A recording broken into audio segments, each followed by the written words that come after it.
Buenísimos, buenísimos, buenísimos. Mi Cristo interior salió y bendice a tu Cristo interior. Tú que vas a conectarte hoy, mañana, cualquier día. Hoy es miércoles 1 de abril de 2020. El programa es el número 2076. Que el Espíritu de Sabiduría descienda sobre nosotros todos y nos ilumine. A mí para decir lo que debo decir, ustedes para comprenderlo. Si no te has suscrito, fíjate, si ya te suscribiste, bien. Y si vas a mandar este correo a alguien, dile, suscríbete y después lo lees. Es para efectos de YouTube, estadísticas. Estadísticas de suscriptores YouTube, 20.627 hoy. ¿De qué vamos a hablar? Lo más curioso es que vamos a hablar de la Eucaristía. ¿Y por qué? ¿Por qué la llaman entrante? Hay que actualizarse. La Eucaristía suscita un movimiento de veneración y respeto a esa presencia que desembocará finalmente no solo en la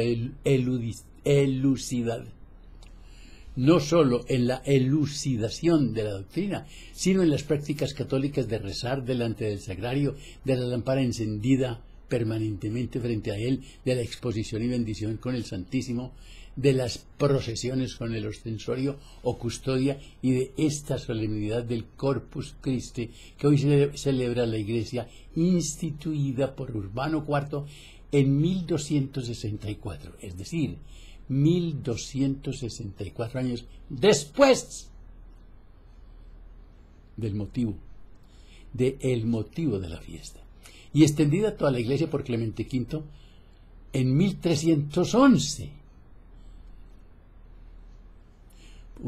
Se necesitaron 1300 años para aceptar la divinidad de Cristo. Y nosotros creemos que sí, no, eso fue ayer. Quienes rezan el breviario en latín habrán de saber que fue Santo Tomás de Aquino, muy distinto de Aquino, más no lo tomamos, quien compuso íntegramente el oficio de ese día, con sus bellísimos himnos, Tantum Ergum y el Pange Lingua, todo en latín. Tantum Ergum, me lo sé en latín, y ayer lo canté porque había algo que decía eso. Tomás de Aquino fue llamado doctor angélico, así que era un super tipo, un superhombre. Tuvo un hijo, se llamó Adeodato, porque Tomás de Aquino fue un poquitico alegre, pero luego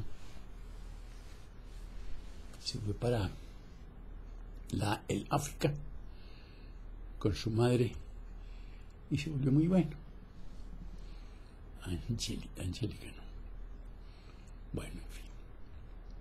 Otros que contribuyeron poderosamente a la afirmación de que la doctrina y piedad católicas fueron los albigenses, partidarios de las doctrinas cátaras, maniqueas, dualistas, que en el siglo XI y XII se habían propagado por todo el sur de Francia, especialmente en las ciudades de Albi, de allí su nombre, albigenses, Carcassonne, Toulouse y Béziers. Eran dualistas, afirmaban a Satanás como un ser tan poderoso como Dios. Según ellos, y siguiendo la antigua doctrina de Manes, el fundador del maniqueísmo, medio falsongos, el fundador, Satanás habría creado la materia para encerrar allí a las pobres almas creadas por el Dios bueno. Todo lo material era, pues, malo: el cuerpo, los sentimientos, las nupcias, la propiedad privada. El hombre debía liberarse de este cuerpo y domarlo por medio de rigurosos ayunos. Debía abstenerse del uso del matrimonio y, sobre todo, no tener hijos, porque esa era la ocasión que usaba Satanás para encerrar a una pobre alma en el cuerpo. ¿Cómo pensaban en ese tiempo? Raro, ¿no? Para eso inventaron diversos métodos mecánicos de anticoncepción, siendo uno de ellos pioneros de nuestro mundo actual. Y promovían, a la manera de todas las sectas de hoy en día, comer vegetales, veganos, porque en los animales a lo mejor estaba encerrada el alma de algún hombre miserable. En realidad lo más perfecto que uno podía hacer era suicidarse. Y de hecho muchos lo hicieron, abriéndose las venas, o mejor aún, más en consonancia con su doctrina, absteniéndose de comer. Sin embargo, los suicidas no fueron tantos, porque cuando, a pesar de continuas misiones de los cistercienses, de enviados del Papa y finalmente de la nueva orden de los dominicos, fundada por Diego de Osma y Santo Domingo de Guzmán, a él se le debe la iglesia, es patrono de la iglesia catedral de Santo Domingo, Antioquia, donde yo nací. Justamente para predicar a los albigenses es asignado el legado papal Pedro de Castelnau, el 15 de febrero de 1203. Prácticamente todo el sur de Francia y norte de Italia, hasta Milán, quedó en manos de los albigenses. El Papa Inocencio III no tuvo más remedio que llamar la ayuda de los católicos, de los caballeros cristianos de todo el mundo, para realizar así la conocida cruzada contra los albigenses, liderada por Simón de Montfort, y en donde hubo tantos actos de arrojo y heroísmo, pero también de crueldad y salvajismo de uno y otro lado. La cuestión se resolvió finalmente en la época de San Luis Rey, que logró, mediante el Tratado de París-Meaux, unificar a Francia católica bajo su cetro. En lo que atañe a los sacramentos, por supuesto que se burlaban de ellos. ¿Cómo iba el Dios bueno a usar la materia mala creada por Satanás para transmitir su gracia? Como mucho, los sacramentos podían entenderse como meros símbolos para la gente imperfecta, el pueblo, los que no eran suficientemente espirituales o inteligentes como para comunicarse directamente con el Espíritu Santo. Y el del sacramento del cual más se burlaban era el de la Eucaristía. ¿A quién se le podía ocurrir que en la vil materia de la harina y del vino pudiera caber la bondad de Dios? Es también una ocasión de estas afirmaciones albigenses tan burdas que la piedad eucarística de los católicos se levanta. Para esta época comienzan a multiplicarse los milagros del tipo de hostias que emanan sangre, como los de Bolsena en Italia, Wilsnack en Brandeburgo y Doraca en España. El pueblo fiel quiere mirar la hostia consagrada y surge la costumbre de la elevación en la misa, de arrodillarse durante la consagración. Incluso excesos de la piedad. Se llega a hablar de una comunión visual y mucha gente asiste a tantas misas cuantas puede los domingos con tal de mirar a la hostia. El caso es que en 1215, se reúne en Roma el Cuarto Concilio de Letrán, convocado por el Papa Inocencio III. Asistieron 71 arzobispos, 407 obispos, 800 abades y priores, gran número de representantes de obispos ausentes y embajadores de los emperadores de Oriente y Occidente, de los reyes de Aragón, Francia, Hungría, Inglaterra, Jerusalén, del Dogo de Venecia y de muchos reinos más. Una de las asambleas proporcionalmente más numerosas que haya tenido la historia de la Iglesia. El concilio promueve una gran reforma de las costumbres, tanto de los fieles como del clero, contenidas en 70 capítulos. Todavía hoy está en vigor el célebre capítulo 21, según el cual todo cristiano llegado al uso de razón está obligado una vez al año a la confesión y la comunión pascual. Eso es verdad. Una exigencia mínima que respondía al deseo del Papa de no decretar nada que no se pudiera hacer y que se redujera por consiguiente a letra muerta. También el concilio apoyó la cruzada contra los albigenses y entrega a Simón de Montfort el condado de Toulouse. También convoca a una gran cruzada contra los sarracenos que depredan Tierra Santa y que será la cuarta. Al mismo tiempo ordena a todos los obispos cuidar la doctrina que se enseña en sus diócesis, creando para ello tribunales especiales que serán los de la Inquisición, de tan nefasta fama. bien merecida la nefasta fama.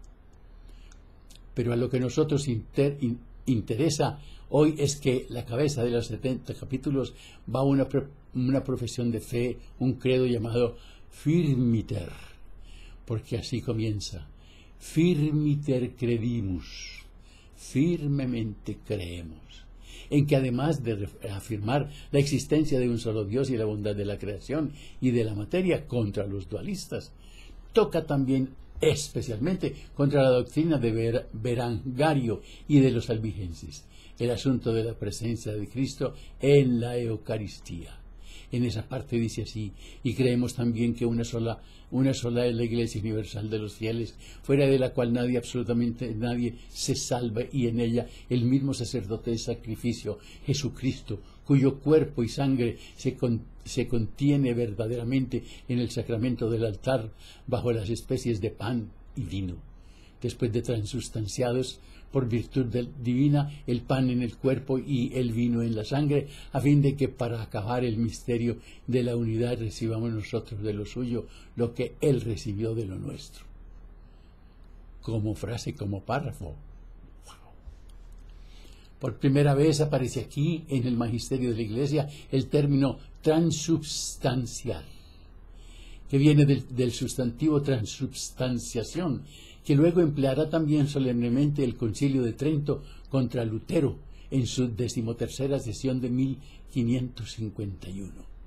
Puesto que Cristo nuestro Redentor dijo que lo que le ofrecía bajo la especie de pan era verdaderamente su cuerpo, de ahí que la Iglesia de Dios siempre tuvo la persuasión, y ahora nuevamente lo declara en este santo concilio, que por la consagración del pan y del vino se efectúa la conversión de toda la sustancia del pan en la sustancia del cuerpo de Cristo nuestro Señor, y de toda la sustancia del vino en la sustancia de su sangre. Esa conversión fue llamada oportuna y propiamente por la Iglesia Católica transubstanciación, cambio de materia, lo cual reafirma en el Canon 2 de esta misma sesión, quien negaría aquella admirable y singular conversión de toda la sustancia del pan en el cuerpo y de toda la sustancia del vino en la sangre, permaneciendo solo las apariencias de pan y de vino, conversación que la Iglesia Católica llama muy a propósito transubstanciación, sea anatema. ¿Qué quiere decir sea anatema? Queda excluido de la religión, por lo tanto no puede asistir ni recibir los sacramentos. Esta fórmula, transubstanciación, ha vuelto a ser reafirmada recientemente por Pío XII en su encíclica Humane Generis de 1950. Yo no había nacido. Y por Pablo VI en 1965, ya tenía como un año, en el Mysterium Fidei. Pero se reconoce que, como tal, ofrece alguna dificultad a la comprensión común del hombre de hoy. Ya no se entiende la palabra sustancia como término filosófico, sino solo en su acepción física y química, y es evidente que en la transubstanciación no sucede nada con el pan y el vino de la Eucaristía. Obsérvenlo y lo podrán saber. Pero cuidado, con cosas, materia sagrada, no se juega. Ciertamente que si una gallina o una persona que no creyera tocara o comiera el pan o el vino consagrado, ello no le influiría en nada, como un ciego que tocará un volumen del Quijote. Pero no por eso dejaría de ser el de Cervantes, ni la Eucaristía el verdadero cuerpo y sangre del Señor. Me gusta la comparación, la anécdota. Allá por el siglo XI, un tal Berengario, nacido en Tours, ordenado sacerdote arcediano de Angers en el 1040, comenzó a enseñar públicamente que, en realidad, la Eucaristía no es verdadera y sustancialmente el cuerpo y la sangre del Señor, sino que así lo llamamos, en tanto que como sombra y figura lo simboliza. La Iglesia de los primeros tiempos de lo que vivía solemnemente era la Santa Misa y la comunión que en ella consumaba el sacrificio. Es claro que también entonces, para aquellos que no podían asistir personalmente, presos o enfermos se reservaban trozos de pan consagrados para luego llevárselos en el momento oportuno. Más aún, como no era costumbre celebrar misa todos los días, a los fieles les era permitido llevar las especies eucarísticas a sus domicilios y servirse de ellas durante la semana. Esta costumbre está atestiguada todavía en el siglo VII. En las iglesias parroquiales las especies se colocan en sencillas cajas que se guardan en la sacristía.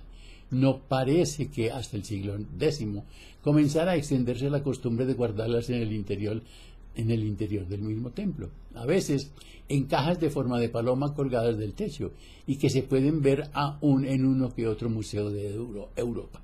A veces directamente sobre el altar, otras en sagrarios empotrados en la pared. La Eucaristía estaba para comulgar y no parece que a nadie se le ocurriera orar frente a ella. Por esta misma toma de conciencia de la Iglesia respecto a la presencia real del Señor en la Eucaristía, se tradujo también en la forma de tomar la comunión. No hay testimonios de los comienzos mismos. Es probable que a la manera presunta de la última cena, el celebrante partiera el pan con sus manos y ofreciera un pedazo a cada uno de los comensales que a su vez lo tomaban con sus dedos. Cuando se comenzaron a construir los templos, a la manera de nuestras iglesias actuales, la Eucaristía se repartía en el altar, de donde la tomaban los ministros, que una vez habiendo ellos comulgado recorrían el templo, que no tenía bancos como hoy, repartiendo a los circunstantes de pie por grupos la Eucaristía de las manos. Me encanta. Tan sencillo y no sabemos nada. Pero nada es nada. Cuando te abrazas, cuando te quieres, cuando te amas, la vida te abraza, la vida te quiere, la vida te ama. Que la prosperidad, la armonía, la sabiduría, la salud, la sabiduría, el amor sean con ustedes y sus familias, conmigo y mi familia. Y no se les olvide reír. La risa es el mejor remedio, el remedio infalible para todas las enfermedades, sin exclusión. Hasta mañana.